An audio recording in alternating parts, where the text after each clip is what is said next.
Spoilers, capítulo 319 de Blue Lock. Hoje, 8 horas, tem live. Conto com a presença de vocês e bora porque Nigéria mudou e surpreendeu o Blue Lock. No entanto, quem mudou também foram os jogadores do Blue Lock que entenderam tudo isso e já conseguiram responder à altura. Vamos conversar sobre esses spoilers, rapaziada, que aparentam estar bem interessantes. Temos uma aura revelada, então fica comigo. Segue o canal. Vamos rumo a 35 mil seguidores, curta e compartilha o conteúdo e bora entender o que a gente tem para essa semana do capítulo de Blue Lock. Nós temos o início do segundo tempo, tá 2 a 0 ainda, não tivemos alteração do placar e nós vamos meio que focar no ataque do Blue Lock. No entanto, nós finalmente temos o Boabona ganhando destaque. Quando o Onazi ele fala essa questão de marcar o gol, todos precisam jogar para marcar o gol, todos precisam jogar com foco de marcar o gol.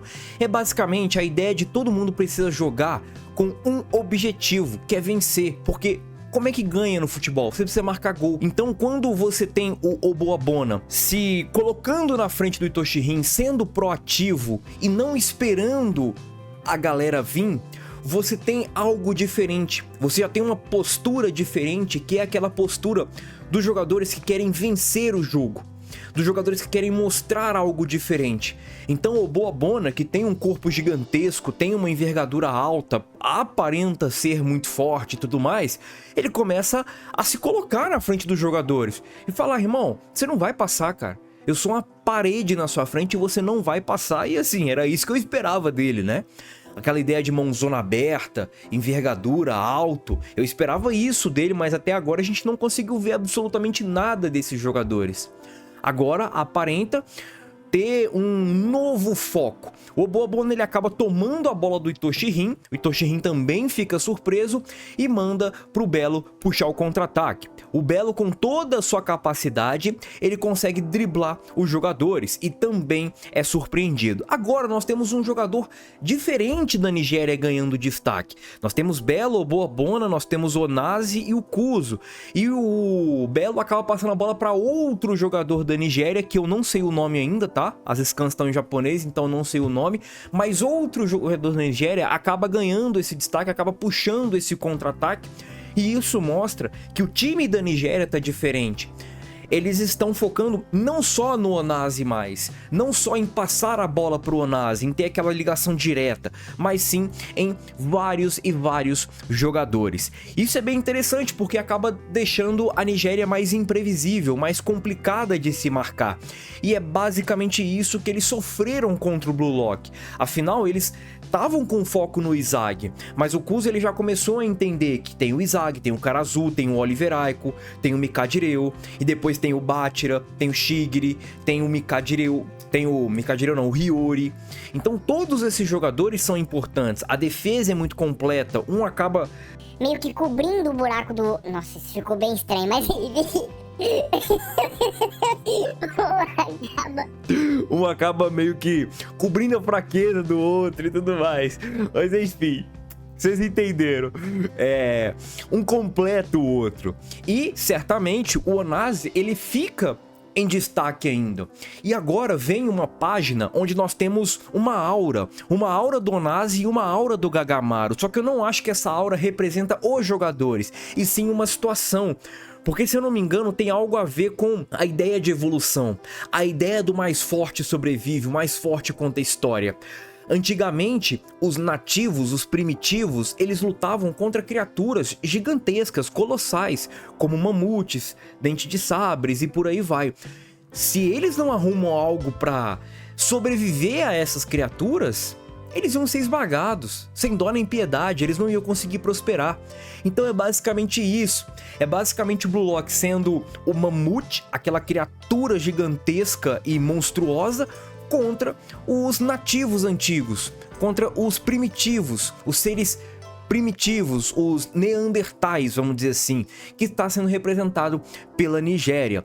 E é interessante porque o Onazi ele acaba tocando a bola, e é exatamente isso que acontece, é a sobrevivência.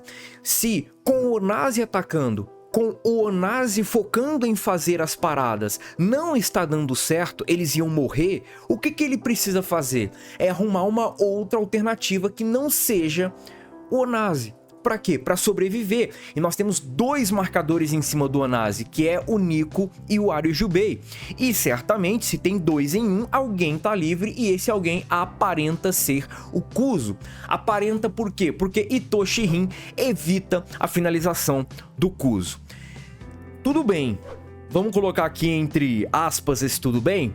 Porque poderia ser o Karazu? Poderia ser o Oliver Aiko, perdão? Poderia. Não precisa ser o Rin. Mas assim, vamos passar esse pano para essa evolução. Mas eu não quero isso. Eu quero que o Kaneshiro tenha muito cuidado com essa questão do Itoshi Rin e do Izagi voltarem para marcar. Porque tem jogadores meio que suficiente para voltar para marcar. O próprio Karazu podia dar esse carrinho. O próprio Oliver Aiko poderia dar esse carrinho. Então eu quero que tenha bastante cuidado com isso. Porque aqui talvez mostrou um pouco a parada da evolução.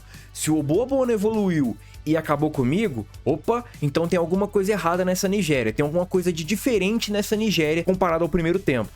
Ou seja, é necessário uma mudança de postura nossa também.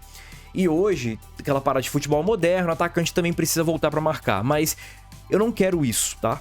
Eu basicamente não quero isso. Certamente uma coisa que eu quero e acontecer são coisas totalmente diferentes, tá? Mas eu quero que tenha bastante cuidado com esses atacantes voltando para marcar.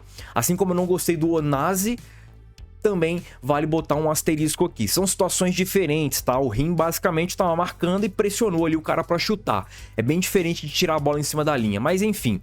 E agora nós temos o Itoshi Rin evitando esse chute e o Oliver Aiko ataca a bola para puxar o contra-ataque.